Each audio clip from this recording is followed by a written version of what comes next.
کله لومړی ځل موږ برازیل ته ورسېدلو، هلته پروسس څه شی دی، څه باید موږ وکړو، مصارفات څومره دي او په کوم ډول ویزه باندې موږ برازیل ته تللی شو. نو دغه ویډیو مکمل وګورئ. دې ځای کې مکمل د ټولو پوښتنو تاسو ته زه ځوابونه درکوم. اول خبره خو دا ده چې د برازیل دپاره چې هر ډول ویزه وي هیڅ مشکل نشته. مقصد ځان برازیل ته رسول پکار دي، ځکه چې زه پوهېږم نو چې څومره افغانان چې راځي هغو هدف دا نه وي چې هلته برازیل کې پاتې شي، هغوی ټول مخکې راځي، څه امریکا ته ځي، څه کاناډا ته تلل غواړي، یعنې هغوی هلته نه پاتې کېږي. چې هر ډول ویزه باندې تاسې راتللی شئ، نو ویزه واخلئ او راشي، فقط انټري وکړئ، بیا هغې نه وروسته هلته هسې هم نه پاتې کېږي، بیا مخکې تللی شئ، هېڅ مشکل نشته. یوه خبره او بله خبره چې تاسو پوښتنه کړې وه چې هلته برازیل کې مصارفات څنګه دي. نو چې کله تاسې ویزه م واخیسته نو برازیل ته راغلي، هلته هېڅ مصارف ستاسو کوم مصرف نه کېږي. چې کله هلته ورسېدلي تاسې په د برازیل په هوایي میدان کې کېوتئ، نو تاسې به سیده ډایرکټ به ځئ به ټرمینل 2 ته، ځکه چې په ټرمینل 2 کې ټول افغانان دي، هلته چیکن بي کې.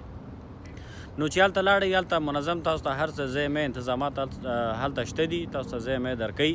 بیا هغې نه وروسته تاسې انتقالي کیمپ ته، په کیمپونو کې افغانان شته دي، هر څه خوراک او هر څه سیستم هلته برابر وي، هر څه تاسو ته درکوي. حتی چې څومره کوم دفاترو ته کوم کار دپاره ځئ، نو هلته هغوی هم په موټر کې کېنئ، ټول پروسه هم تاسو ته خلاصوي. چې کله هلته ورسېدئ، یو څو مهمې خبرې دا دي چې هلته ورسېدئ تاسې باید دغه د برازیل ریزایډنسي کارډ چې کوم یو دی دا باید حتمي باید تاسې واخلئ. چې کله لومړی ورسېدلې، اول تاسو ته سی پی اف درکوي، چې سی پی اف هم واخیسته، بیا هغې نه وروسته تاسې یو دفتر ته ځئ چې هلته تاسو ته اپاینټمنټ درکول کېږي د ریزایډنسي کارډ دپاره. نو چې اپاینټمنټ هم واخیسته، بیا هغې نه وروسته تاسې ځئ پولیس فدرال ته. نو پولیس فدرال کې تاسې بایومټریک کېږئ. چې کله بایومټریک شوئ، بیا هغې نه وروسته تاسو ته پروتوکول یو ورقه درکوي. نو پروتوکول ورقه تقریبا چې هغې درکړه، بیا 15 ورځې 20 ورځې تر 25 ورځو پورې، نو 15 نیوله تر 25 ورځو پورې بیا تاسو ته هلته وخت دي، یعنې 25 ورځو کې ته بیا ځې خپل ریزایډنسي ته کارډ اخلي. نو هلته تا باندې کوم مصرف هسې هم نشته، هلته کیمپونه شته، هسې هم په کم کې اوسېږي، ډوډۍ خوراک هر څه تاسو ته درکول کېږي. نو چې کارډ دې واخیسته، هغه کارډ 2 کلنه اقامه ده، یعنې 2 کالو پورې ته هلته ښه د هغې ښه قانوني هېڅ مشکل نشته تا ته، ځکه چې کوم چیز ته ته په ویزه باندې برازیل ته راځې، نو هغه سنګل انټري ویزه ده، هغه چې یو ځل انټري دې وکړل هغه ختمه شوه. نو کارډ باید په دې واخلئ، ځکه چې تاسو نیت خو هسې هم دا وي چې تاسې مخکې ځئ امریکا ته او کاناډا ته تلل غواړئ.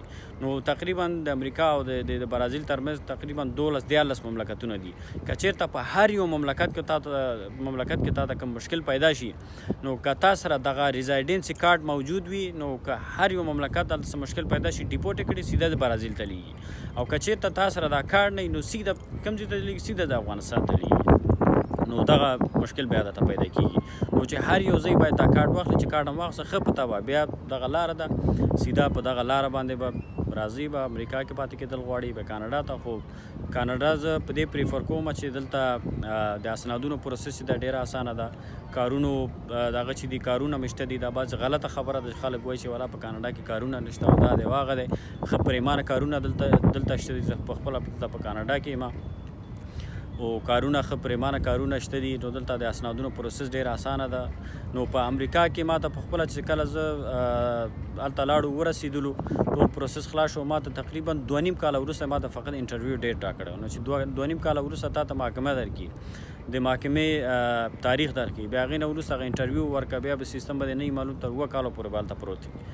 نو دغه مشکلات هلته شته دي.